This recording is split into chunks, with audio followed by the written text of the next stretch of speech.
mga panibagong detalyeng lumutang kaugnay sa engkwentro sa Mamasapanong, Maguindanao na ikinamatay ng SAF 44. Mula po yan sa videong kuha mismo ng 84th Seaborne Company ng SAF. Saksi si Marisol Abduraman.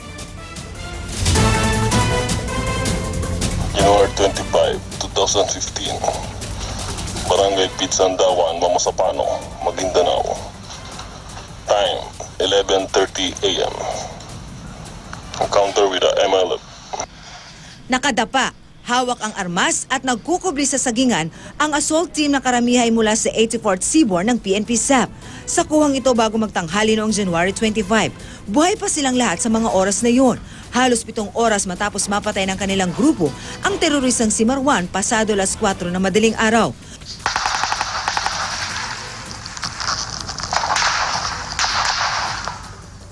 Bukod sa video, nai-record din ang audio ng kasagsagan ng putukan sa cellphone na isinilid sa vest ng isa sa kanila na aking eksklusibong nakausap. Alam namin yung palapit na sila sa amin kaya nakahanda kami sa posibleng pag-atake nila sa amin. Ang dami rin ng kalaban na aabot sa daan-daan daw ang dahilan kung bakit hindi nila agad nasaklolohan ang 55th Special Action Company ng SAF na mas napuruhan noon at may 500 metro lang ang layo sa kanila. Pinilit namin silang tulungan. Nakadikit kami sa kanila ng mga 500 metro na lamang pero masyadong malakas ang mga kalaban.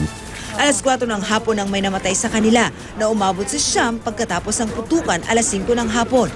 Minomortar nila kami so hindi na kami nagpumilit na ituloy kasi baka mas lalong maraming madisgrasya sa amin. Hindi namin iiwan yung mga bangkay ng mga kasamahan namin kahit anong mangyari, para maprotektahan namin sila. 35 naman ang napatay sa 55th Special Action Company ng SAF. Alas 11:30 ng gabi na raw sila na-rescue. Sa gitna ng paninisi, sa nasibak nilang hepe na si Director Hitulio na Peñas, ito ang kanyang sinabi. Mission accomplished kami dyan and then I salute General na Peñas. Binalikan ng DOJ at National Bureau of Investigation ang lugar ng engkwentro. Isa sa mga pinaka-objective namin dito is to be able to situate ourselves dun sa account ng aming mga witnesses. The feasibility, the possibility, and the plausibility of the story na kung ano yung mga nakita niya. Kaya pinapa-measure ko yung area. Sinipat nila ang mga posibleng naging pwesto ng mga namaril at posibleng direksyon ng mga bala. Hiningi na rin ng DOJ ang fact-finding report ng MILF na hindi naman daw tinanggihan ng MILF. Sinagot din ng DOJ ang dating pahayag ng MILF na hindi sila obligadong magsuko ng mga miyembro nilang sangkot sa engkwentro alinsunod umano sa peace agreement. There are non-state actors within our state. So karapatan rin ng Estado na i-enforce ang mga batas even against them. Si Senador Alan Peter Cayetano duda pa rin sa sinseridad ng MILF at sa kung susi ba talaga ang pagbuo ng Bangsamoro entity sa pangmatagalang pangkapayapaan. Wala pang tugon dito ang MILF. Let us hold off on the BBL and allow the MILF to prove itself. Kayo nangaliwa, MILF. Kaya kayo muna magpatunay na gusto nyo ng peace. Habang nagtatalumpati si Cayetano, nakikinig naman ng ilan sa mga naulila ng SAF 44 na naging emosyonal. May sinuguro sa kanila si Senador Grace Poe na namuno sa investigasyon ng Senado. Ang report po namin, sabi ko, ay parehas.